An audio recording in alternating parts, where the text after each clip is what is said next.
Yuk cerita. Ini loh.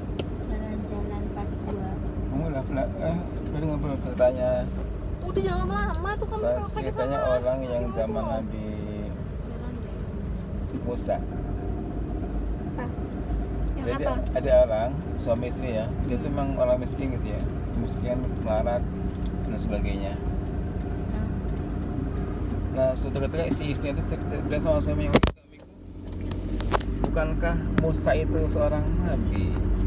Kenapa kita nggak bilang itu ke dia? Minta dibuat apa kalau dikasih kaya gitu? Terus Bi? Kenapa kita nggak bilang ke Musa minta kekayaan gitu?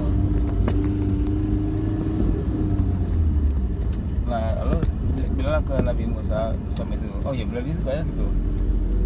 Wahai Nabi Allah, kami ini orang yang nggak punya gitu kan, orang nggak melarat gitu. Bisa nggak you berdua ngadain aku, kita berdua untuk tidak orang kaya gitu kata Musa itu. Karena dia tuh memang orang ibadah ya si orang ini. Lalu Nabi Musa pun berdoa sama Allah, ya Allah, saya punya umat namanya Fulan dan Fulana, dia orang yang rajin ibadah tapi dia tuh orang miskin, dia gitu sebagainya. Terus ya Allah jadikanlah mereka orang kaya gitu kan, jadilah mereka orang yang kaya gitu, sesuai dengan permintaannya. Lalu oke, you akan kabulin permintaan kamu kata Allah tuh, aku akan kabulkan permintaan kamu, aku akan buat orang itu menjadi kaya raya.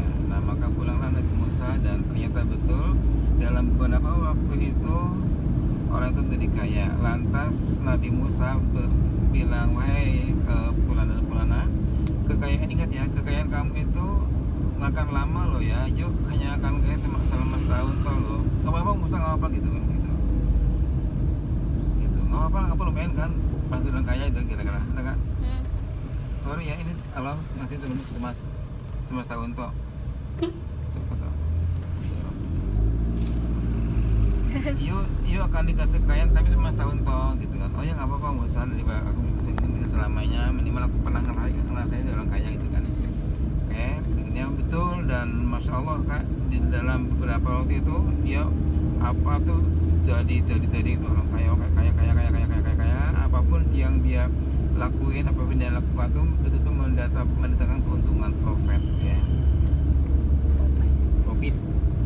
Nah lalu si suami bilang sama istri, wahai istriku, kita sekarang udah jadi orang kaya nih. Iya suamiku gitu, buat apa nih kita bingung kan, udah kaya raya tuh kan. Lalu dia tuh buat gimana kan suamiku, bagaimana kalau kita membuat 7 rumah itu akan kita gunakan untuk orang-orang singgah gitu kan. Jadi orang yang keluar ke kota atau itu kan ya orang dari luar Jogja gitu aja, nggak usah punya hotel, nggak usah apa, nginep di sini gitu kan, paham nggak? Jadi nginep di situ, dikasih makan, dilayani macam-macam. Lo udah kayak di hotel lah, kata gratis, free ya, free untuk semua para musafir, para orang-orang yang dalam perjalanan. Oke, sepakat. Maka buatlah dia 7 rumah yang diperuntukkan untuk rumah singgah, rumah yang dipersilakan kepada orang-orang yang sedang dalam perjalanan untuk mampir ke situ, dikasih makan, tidur enak, mungkin kalau ada AC-nya gitu ya, ada kolam renangnya gitu. Nah lalu saking dia itu senangnya kak, saking dia itu apa namanya melayani tamu-tamu itu kan, melayani tamu, dia menikmati gitu kan, menikmati sebagai pelayan tamu-tamu itu gitu loh, paham nggak? Walaupun dia sebagai pemilik ownernya tapi dia melayani gitu, apa dikasih. Nah tanpa disadari kak, ternyata mereka tuh sudah hampir setahun. Suamiku tapi situ, ini kita udah mau setahun loh, kita akan jadi bisnis lagi. Gak apa-apa gitu kan.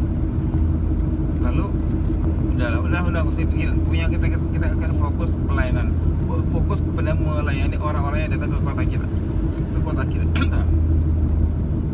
Nah lalu kak, tadi saking juga sibuknya dia melayani tamu-tamu yang free itu, tamu orang desa itu. Nah ternyata udah lewat setahun kak, kok kita masih kaya gitu kan. kok kita masih kaya, gitu kan. Apaan sih, Bi? Terus Kok kita masih kaya gitu ya, alhamdulillah gitu ya. Terus bilang sama Musa, bukankah anda itu dulu bilang ke kita katanya setahun tuh kita kayaknya, kok ini udah lewat setahun loh. Bonus po gitu, enggak sih. Oke deh, aku nanti saya bilang sama lo lagi ya gitu. Terus tapi Musa tuh bilang sama Allah, ya Allah, kenapa orang itu lewat setahun, bukankah engkau menjanjikannya hanya setahun saja? Apa jawaban Allah, kakak? Apa? Wahai Musa, aku tuh sebenarnya malu sama umatku itu, orang-orang itu malu. Kenapa? Aku tuh ngasih dia 1 pintu rezeki, tapi dia ngasih pintu rezeki ke orang tuh 7 pintu. Paham nggak, Kak? Gitu. Saya ulangi lagi ya. Aku ulangi lagi ya. Wahai Musa, aku tuh sebenarnya malu sama umatmu itu. Aku ngasih ke dia tuh 1 pintu rezeki, tapi dia ngasih kepada hambaku yang lainnya 7 pintu rezeki gitu. Maka aku, nah itu, oh gitu. Nah maka Musa memahami bahwa kekayaan dia yang berlanjut itu gara-gara dia banyak apa kan? Banyak sedekah, ada pintar. Jadi kekayaan yang dia tidak terbatas setahun itu karena dia memang menyedekahkan lagi kekayaannya gitu loh kan.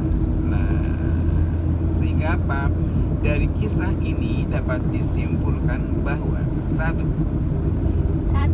sedekah itu akan membuat kita semakin kaya. Udah itu yuk pahami itu, pegang itu. Sedekah itu bukan kita buat orang, nggak akan ngebuat kita tuh jadi jatuh miskin, jatuh melarat, tapi justru malah sebaliknya. Sedekah yang kita lakukan menjadi orang yang berada, orang kaya, serius. Tuh. Yang kedua, kita nggak usah mikirin balasan apa, fokus pada memberikan yang terbaik buat umat, gitu kan. Yang terbaik apa? Yang terbaik itu dibutuhkan oleh umat itu. Oh, umat butuhnya rumah singgah, kalau dia berpergian ya kayak rumah singgah itu loh kan, paham? Itu. Oh, umatnya butuh ini sekarang anaknya sudah kuliah butuh beasiswa, dikasih beasiswa, kasih apa gitu. Apa yang dia butuhkan, apa yang umat sedang butuhkan itu kasih, itu yang terbaik. Jadi ngasih sedekah terbaik itu adalah bukan besar kecilnya uang, tapi adalah yang sesuai dengan apa yang sedang dia butuhkan itu loh kan. Nanti gak bantu. Jadi sekali lagi, sedekah terbaik itu adalah sedekah yang pas dengan yang sedang dia butuhkan, gitu kakak ya. Gitu ya. Jadi kesimpulannya tadi, sedekah itu membuat kita semakin kaya. Makanya kamu besok kalau sudah punya suami, nggak usah beli sedekah gitu kayak kan itu loh kak, apa namanya, setiap bukan tiap sering kan datang malam-malam datang asal kayak jus jambu batan, abis itu kasih dia tolong itu kan dia jus kan daripada kita ngasih mungkin nggak ya kan beli gitu loh kak. Yang ngasih kan ya cuman 14.000. mau. Hai guys.